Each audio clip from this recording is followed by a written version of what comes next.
Tuning in to the online broadcast network, AFTERBUZZ TV. Over 20 million weekly downloads in over 150 countries, and your #1 source for after-show entertainment.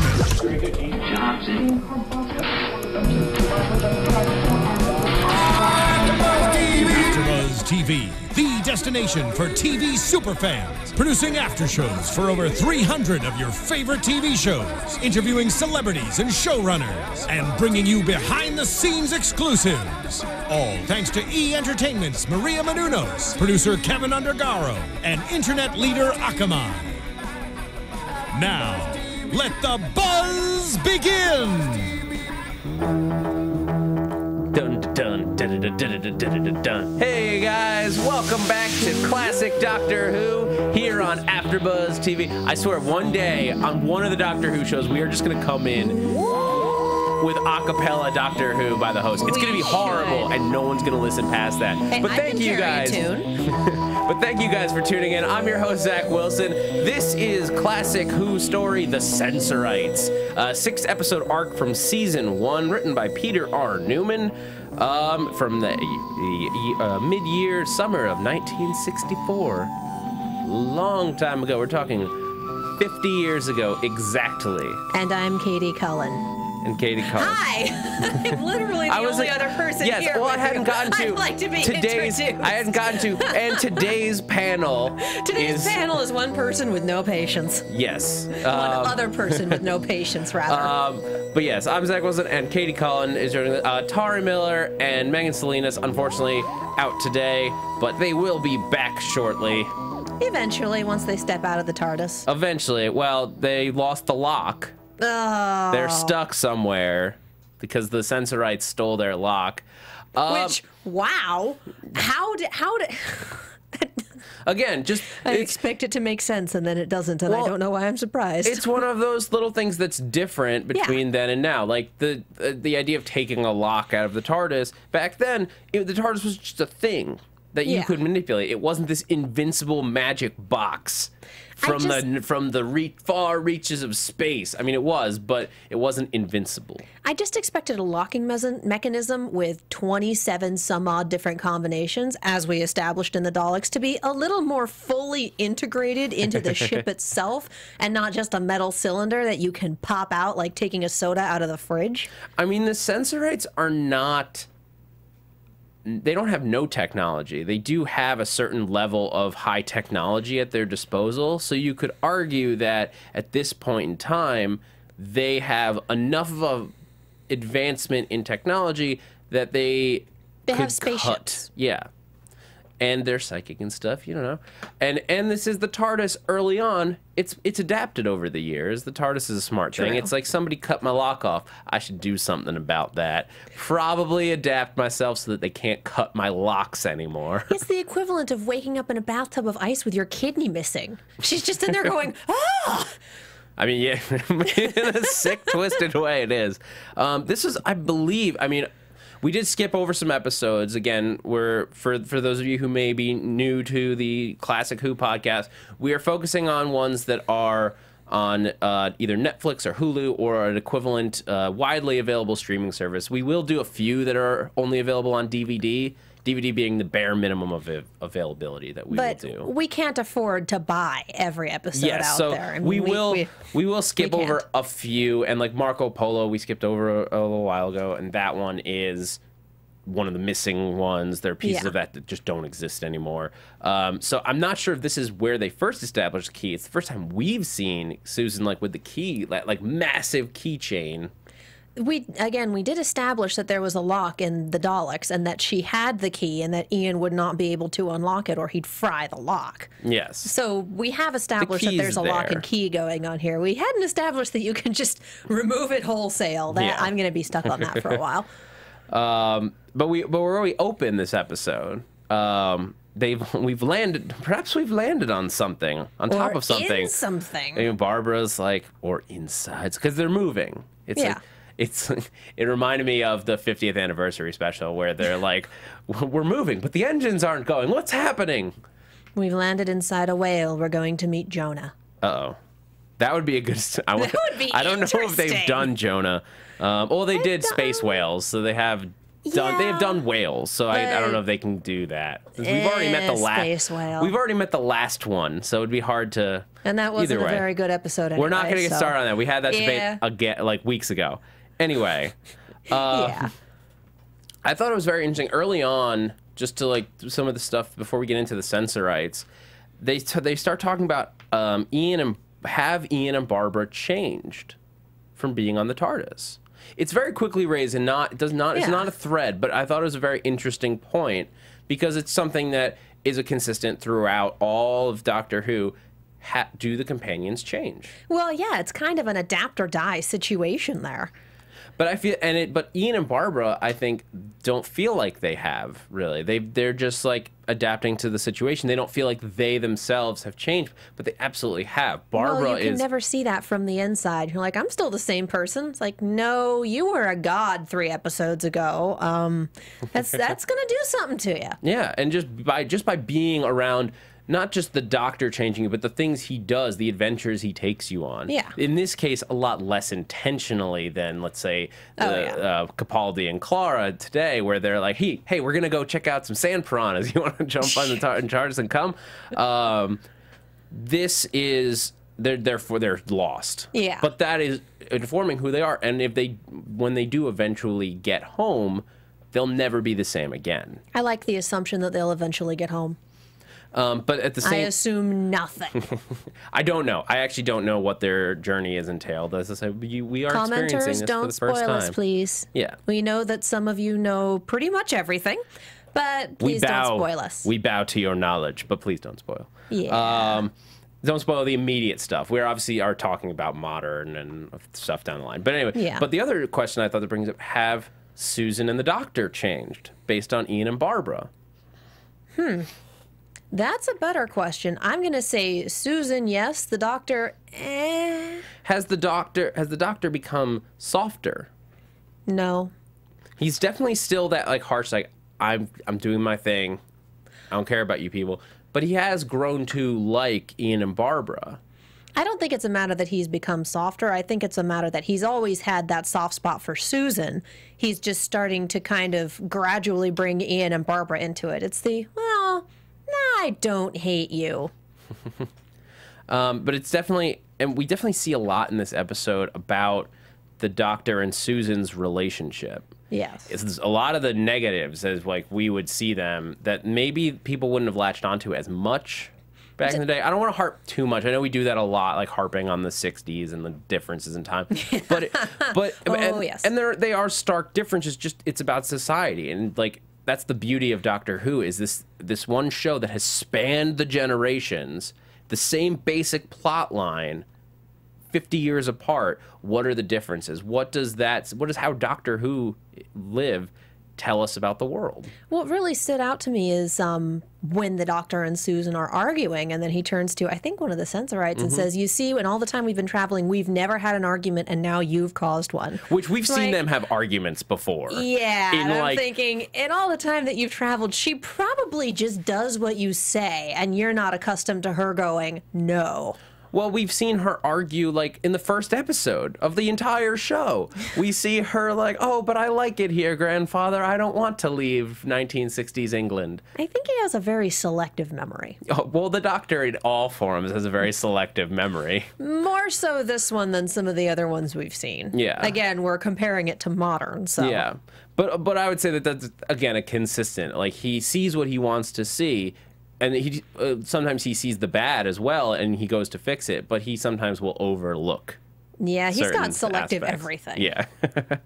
But like that's part of what I like about the Doctor is he's a force of nature, and he's changing. So Susan is still evolving. She's still growing into a woman because she is a young person, as far as we can tell. The Doctor I always think of as a force of nature, who, for me, that's how I view the show, because the Doctor does grow a little bit, but a lot of but my favorite part of Doctor Who is how people are affected by him, how companions change because of the Doctor, who just like popping in and doing stuff, doing his thing. He doesn't grow that much. Not But really, the companions do. The companions change and grow and evolve over time. Well, companions also have shorter lifespans. When you live for a bazillion years, if you have personality changes, the big one, if you have a large change, it's going to namely be brought on by trauma. Time War, anybody? But for the most part, as far as gradual change go, it's going to be on a much, much wider scale. It's going to be a much more gradual shift. So we don't see a lot of that. We see surface changes when he regenerates, but at the base, he's still, like you said, a force of nature.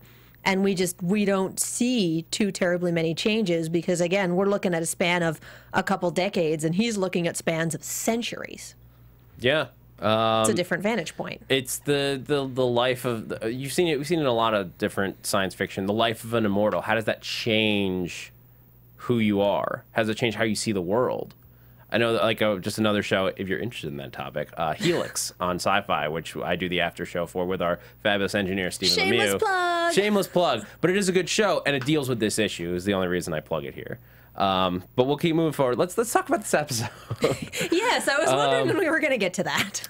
So we land, they're on this spaceship, they walk outside, they find the crew, two people. And it's a ship full of dead people. Yeah, well, there's two people. Full. One guy hidden in another room, but, like...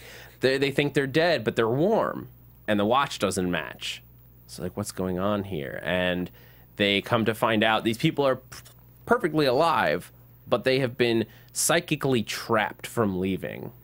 They're just basically, like, as soon as they try to leave, something shuts them down. Our ship is in orbit around this planet called the Sensosphere? Sensphere, thank you. And every time we try to leave, the Sensorites stop us, and they drove our poor companion, whom we've locked in a closet, insane. Like, yeah, because that's going to help him recover. Good job, everyone. I mean, when you don't have a lot of options at that point. I know, but it's like, seriously, you locked him in a closet and you don't talk to him? That's really going to help him regain his sanity. One thing the 60s. Yeah. One thing I really enjoyed about the way that this, like, sort of built over the first few episodes is that, yes, it's one long storyline. They are very different. Like, this is almost like haunting. Like, what are these aliens? Who are these bad guys that are going to kill us?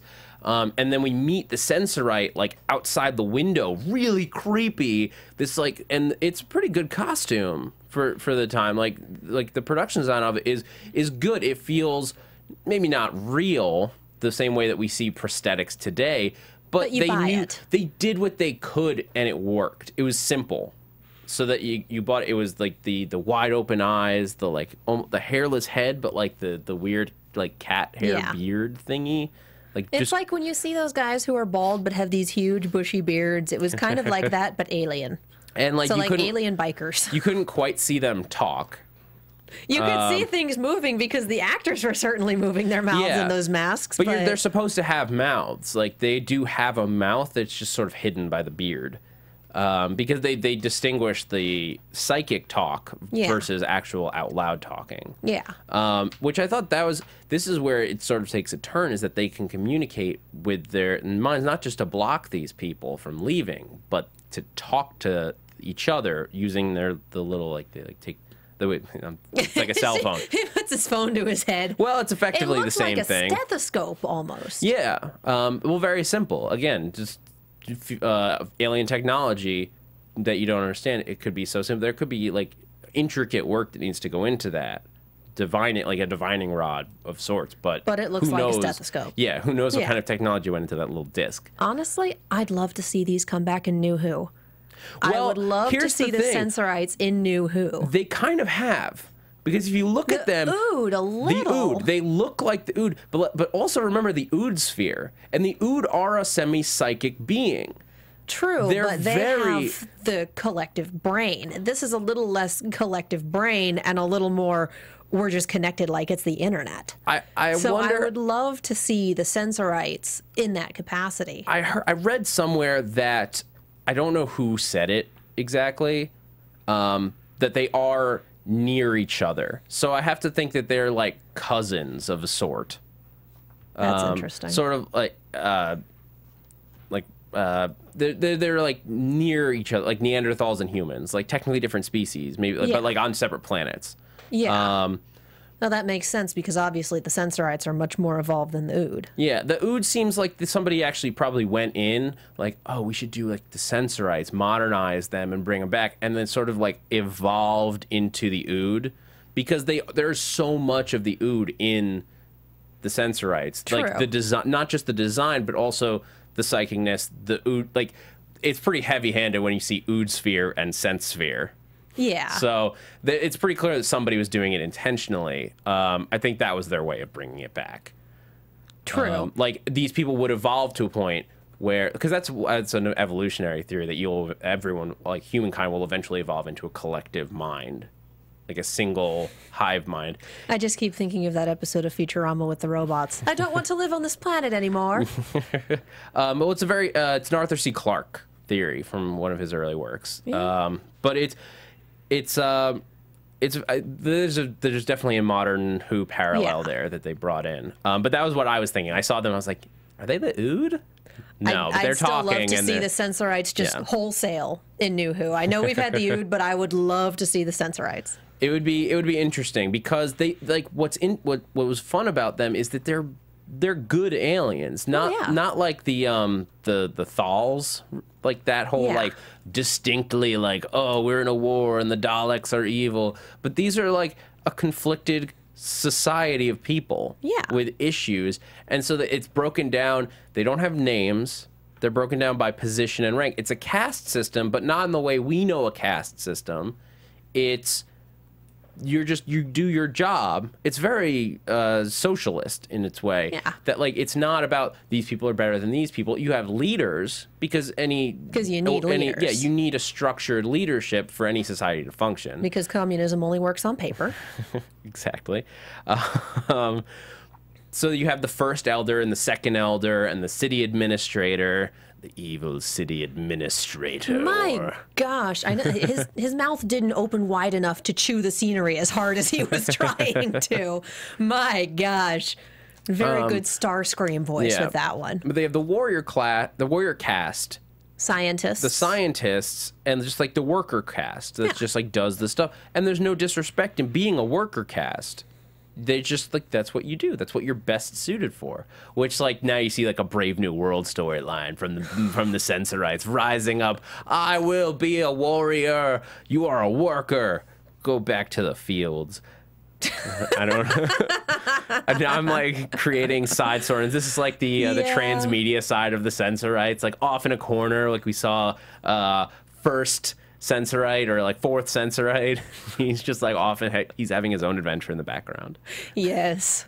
These are the things that go on in my brain. It's not a normal place up there. You just give the side characters backstories and stories of their own. Constantly. Congratulations, it's called fan fiction. That is normal for a lot of people. No, it's called transmedia. That's the professional version. Really? Yeah. Well, we're not going to get into that. We can talk about that later. But so that's what gave us 50 Shades of Grey. But when they meet the Sensorites, the elders and the ones up on the spaceship immediately know these humans are smarter than the others. Yeah, the doctor's different. We can hear that his brain works differently than everyone else's. Yeah, they haven't quite distinguished that they're aliens yet. Although they do go into the fact that they are from a different planet, specifically in this episode. Well, and they have a good reason for not wanting the humans to leave. Because last time they had humans on the planet, a whole bunch of Sensorites got sick and died. And continue to get sick and die. And they're just like, we can't let these humans go. Obviously, they'll bring more humans back and they'll wipe us out. This is not a good situation. But we're not going to kill him. We're just going to keep him over there. It's like putting a cup over a spider. You don't want to deal with it. It's like, what if the Native Americans had been a more advanced civilization? And they were actually, their civilization is underspoken in like the way we tell history. But like, what if they had the technology to deal with this kind of stuff, to fight back? What if we hadn't done smallpox blankets? Well, that's effectively what happens here. Is that this is the middle of the smallpox epidemic. People are like dying. They have no idea why, no way to stop it, and then more people have shown up, that the same type of people that brought it the first time. Well, and there doesn't seem to be a pattern to the disease. It's not contagious. People just up and die in 3 days. And so they're very suspicious. And then, of course, Ian drinks the water. Don't drink the water. It's like drinking the Kool-Aid in this society, because they bring him down. We leave Barbara on the ship. The other three come down, and okay, we'll try and figure out what's going on. We'll try and figure out your cure. And then they bring in water. Oh, don't drink that water. That's not the good water. Take that water away. We'll bring the nice crystal stuff. I'm so thirsty, though. I'll just have a little bit. Haven't you ever been to Mexico, Ian? You just were. You just were in Mexico. Oh, ow. Montezuma's revenge is a real thing. I'm aware. I've been to Egypt. Yeah. Well, same thing happens. Yeah. Either way, Ian should know better. Yeah. Yeah. That's one of those things that, like, I saw a great article about like reasons that time travel will be horrible for you, and that's one of them is that, like, no matter what time you travel to, if you eat any food or drink any water, you're hosed. There is no water if it's natural, but like if you eat any food, there's no way you're gonna survive because their bacteria is just totally different. Yeah. But so they go down to the planet. Susan goes down. Susan has a connection with them. Susan has a psychic connection. Susan is mildly psychic, and it's pretty awesome. They don't go into it specifically. I wonder, because it's not that she's Gallifreyan, because the Doctor doesn't have it. I wonder if it's because she's young. Could be. That she is... They talk about people having an open mind versus a closed mind. And that she hasn't lived for a bazillion years and closed her mind off to other possibilities yet. Because the Doctor is very, very set in his ways. Mm-hmm. They talk about how she wants to run, but also she wants to go home. Like, she wants to keep adventuring, but she also would really like to go home. Two very conflicting feelings. Well, it's been forever and a day since she's seen home. Yeah. The burnt orange sky and silver leaves. The first mentions of anything about Gallifrey. Yeah. That will set the tone for the planet for the rest of the rest of the show. The first drop of still didn't name it yet, but the first mention. Just that place. That place with an orange sky. So that's why I think Susan is psychic, is that because children are just more open to... That's the same reason children can speak a new language easier. Yeah. Those centers of the brain haven't shut down yet. Yeah. And maybe Gallifreyans have those centers of the brain, and they shut down when you get older. So she can hear what they're saying. I hear what you're saying, Katie. Well, yes, we have very nice microphones and headphones in here. It's in here. Yeah, it's all in your head. So, and they also start to learn more about the Sensorites and, like, not just their society, but also their weaknesses. That they're a very weak species. Again, like the Ood, they're not a very defense-oriented species. They can't see anything in the dark. Yeah, they just have very small eyes. And loud noises wipe them out. Loud noises shut down their brain. Yikes. It reverberates so much that their brain goes into a shutdown mode. Much the way that can happen with humans if you overload your senses. But it takes a lot more than a loud noise. So the Doctor starts shouting at them, and they start kind of covering their ears and freaking out. It's like, oh, that loud? That's all it takes? Well, don't ever go to a rock concert. They took the lock. He needs to get the lock back. True. And so he strikes a deal. Like, if I cure your widespread disease, because I also got to cure my buddy over here. Ian's like dying. Can I have my lock back? To which they need to, like, confer with the second elder. At which point, it's like, how is that not a good deal? Because they're humans and they don't trust them, and they'll leave and bring other humans back and wipe everyone out. And the city administrator's kind of a paranoid jerk. But seriously, he's paranoid. Scenery chewing fury. He's paranoid for a reason. People are like he see there's a very strict cause. Like, he sees a cause and effect going on. Like, humans came and then disaster struck. Disaster we could not comprehend, can't stop. Humans are back. What? Like, it makes sense that bad stuff is coming again. But for a society that is explicitly stated to be based on trust, time and time again. He is one suspicious jerk. Yeah, and you think... And self-serving and power-hungry, and he's our one-dimensional villain. Well, I bet you it's also rooted in the fact that for a psychic society where you can so much read another person's mind, he can't read these people. There is no psychic connection at all, which means that these people are variables that he cannot understand. True. They're unpredictable.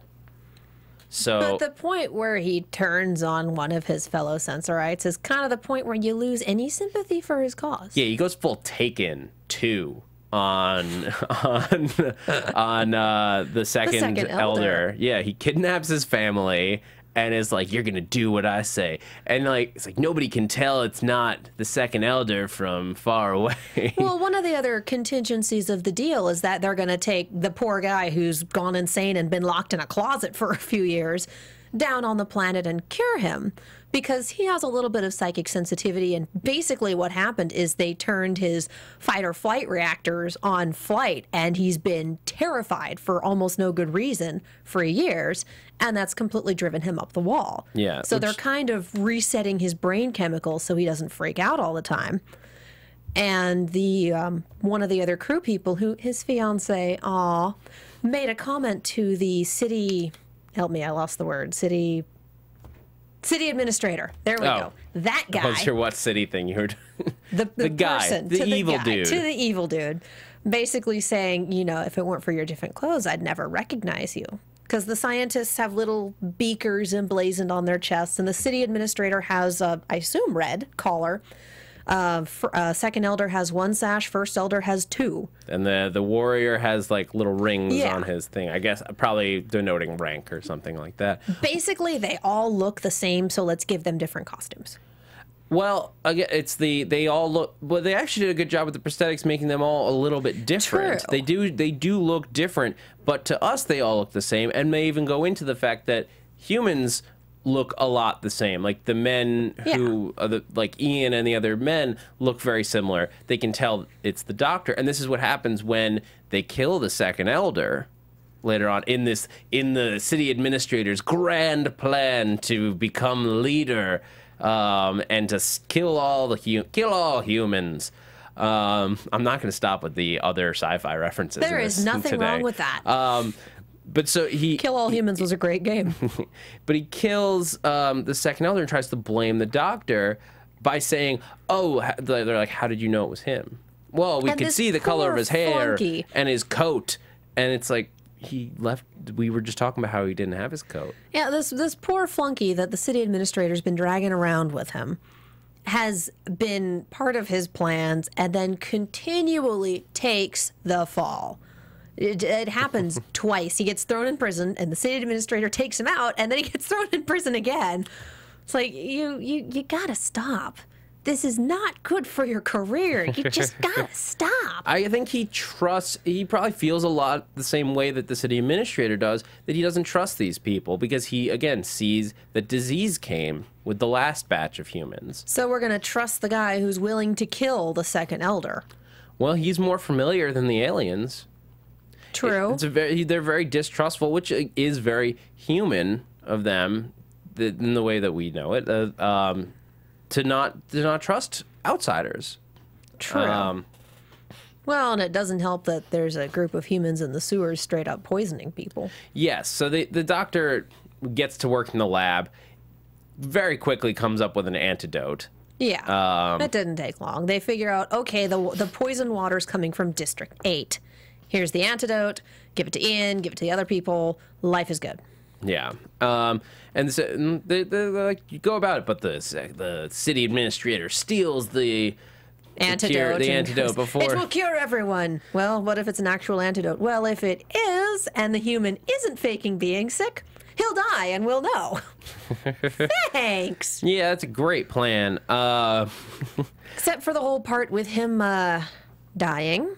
Yeah. There's that. That's kind of an issue. Yeah, but Ian's all good. They heal him up eventually. They get another dose of antidote. And they go out to find out what's poisoning everything, because it's not just chance. Like, there's something going on there. And the Sensorites won't go down there because it's dark and there are monsters. There's a monster down there. And there was a brief, like, when they first went down there, I thought, oh, it's going to be the humans. And then but there was a brief moment where they first, like, you heard that sound, and I actually thought, oh, there might actually be a monster down there. Like another Sensorite alien thing. And it turns out being the people from the tail end of the plane. Yeah, yeah, basically. Well, the other people took off, and they just assumed that there had been a struggle, and that's why the ship had blown up. Yeah. So they had no way of knowing that 3 people just hadn't been on that ship. Some like surviving in the underground and believing that they were at war with the Sensorites, and essentially, I think they're a little left of center too. Little wacko. Oh yeah, they've gone a little stir crazy down there. They've lost it. They've got sharpened sticks and trying to kill people. The doctor and Ian get cornered and brought to the commander, and they're like, "No, it's totally cool, man. We totally won the war. The Sensorites aren't on the planet. Why don't you come up?" It's gonna be fine, man. Because the people, and I don't even know where they got this, have been planting belladonna, deadly nightshade, under some of the pipes so it'll seep in and poison the water. And they're like, okay, we did District 8. Great, let's move on to District 9. So they keep moving. Didn't the doctor find it, like, growing nearby? Which seems like growing there, it's like, okay, it's fine. It's found just it nearby. Growing under the pipe, though. It was getting into things. Oh, is that how it was getting in? Or were they taking it from there and then putting it into the pipes? I'm not entirely sure. I would imagine that they'd place it there because, you know, plants will grow into anything. Yeah. I'd imagine they'd put it there so that it would grow into it. Either way, they found a way to be killing all the Sensorites from down below, but their evil plan is put to a stop. And I thought the big thing that's very interesting, especially in comparison to the Aztecs, is the anti-colonialism at the heart of this episode. The Aztecs, very pro-colonialism. Like, these people have society. This society has problems. We need to interfere because they've lost their way. Again, it's the white savior complex. Yeah, but in this case, it's very much no. It's the showing the other side of it. These are the bad things that happen when you go into a society you don't understand. Yeah. And interfere. You kill people. It's showing the bad side, and that sort of, I think, shows the diversity of Doctor Who, the variations, like the ability of the show to flex different muscles at different times, to play the good aliens and the bad aliens, to play with the good sides of colonialism against the bad sides. It could have been a little bit more direct if they had been more like combined. Yeah. That's sort of what you get more today, because television itself is more nuanced, just by the fact that it's evolved over 50 years to the point where you figured out how to do that. And it's stuff like the city administrator, not the most complex character in the world. He was hilarious. But he serves his purpose in the story because you needed a bad guy, and you needed a simple bad guy. Again, it's a kid's show, so you're trying to be a little bit more direct. You almost didn't need a bad guy for this one, though. You almost didn't need the city administrator. It was another level of plotting where this could have been resolved in 3 episodes, but we have this guy throwing a wrench into the works. It could have just been, well, exactly. Okay, here's the disease, here's the poison, here's the this, we got to go find them. Oh, look, here's the shipwreck people. Yeah, well, I think that's the case with a lot of classic Who, is that you could have found a way to do this today in an hour-long episode. But let's add in more moving parts because it makes people interested. Yeah, because you're doing 24-minute episodes, you have a smaller budget, you have to stretch things. When you do complex costumes like this, you can just stretch them out over as long as you can. Yeah. And it's not that they're not compelling. This was, like, at the end of it, I think this was a really good story. Honestly, once I got past the first 2 episodes, I was into it. It was the first 2 where it was just like, oh, okay, let's keep moving. And then once they actually made it down to the planet, it was like, all right, I'm interested. Tell me more. Yeah, I'm like, look, I'm intrigued. I'm like waiting. I'm not sure exactly what's going to happen, how it's all going to unfold. This could, if you'd taken the Doctor and the TARDIS out of it, this could have just been a standalone science fiction story that could have been a 1960s movie easily. Yeah. It's fun. It's a fun story. It's interesting. It's intriguing. It has political elements. It has real elements. It has fun fantasy elements. Yeah. It's a good story. I mean, I guess this is what Doctor Who is at its heart. Yeah. It's just good stories with a character to take us through them. And then we get more into like the intricacies of the Doctor, of course, as we go forward, and like once we get introduced to the Time Lords, which is not even like a thought on the horizon at this point. And that's when they add this whole other, here's this planet you can mess around with, here's this society, here are these other Time Lords you can play with. Yeah. We're not even close to there yet. That's like what, second Doctor, third? I have no idea. The future. Yeah, it's in the future somewhere. The past is in the future. Onwards, Aoshima. I thought at the end, and again, just to bring it back to Susan, at the end, Susan says that she wishes she belonged somewhere. Yeah. Very teenage girl, classic feeling. I wish I could. She misses home. Yeah, she really does. She misses home. We don't even know at home, but we know that we know from Ian and Barbara what it's like to miss home. Yeah. Because they're missing Earth. And so they're very much feeling the same way. But Susan, as a young girl, even more so. I love the ridiculously abrupt note that this whole story ends on. Ian it's like, just that goes, came right the hell out Ian of nowhere. Goes, at least they know, like they see the ship going away when Susan's like, oh, I wish I could go home. And it's Ian a just happy goes, ending. The insane guy is sane again. They fixed his brain. Everyone's going back to Earth. Everyone's happy except for the second elder who's dead. No. Aside from that, you know. But Ian, at least they know where they're going, which is like a fairly innocent, like we know that they're lost. Like the Doctor's not getting them home, but the Doctor's very offended. Was that a jab against me? Well, I've decided I'm kicking you out at the next stop. No arguments. It's like the dad, like, well, you could just get out if you're gonna be mad like that. See, and it just Ian's came like, right the hell out of nowhere. Bro, whoa. Take a step back, Doc. And that's where we leave it. And that was extremely abrupt. It was just like, okay, that what? Did we need to end on that? No, what? Doctor, are you feeling okay? Is there something in the water? There was, apparently. There was. But the doctor dead, cured it. Or did he? No, he did. He did. But so any last thoughts as we wrap up here, Katie, on this episode? I honestly think they could have done it without the first 2 episodes. I really enjoyed the story once we got later on in it. Yeah, I want to see him come back. This might be my favorite. I really enjoyed the first story just because of just the setting up of everything was fun. I wasn't extremely fond of the first story, but I did enjoy the Aztecs. This I think is my favorite one so far. Yes. Of the classics. Yes. It was a lot of fun. I'm glad we did this one. So thank you guys for joining us. We're going to be doing, I believe, The Chase next time. We have to skip over the second Dalek story. We're going to be skipping over a few because there's a ton of Hartnell episodes to do. And we want to get into the second Doctor, the third Doctor, fourth, fifth, sixth, seventh. We want to eventually get to all of those people. I'm looking forward to eventually doing Doctor Who the movie.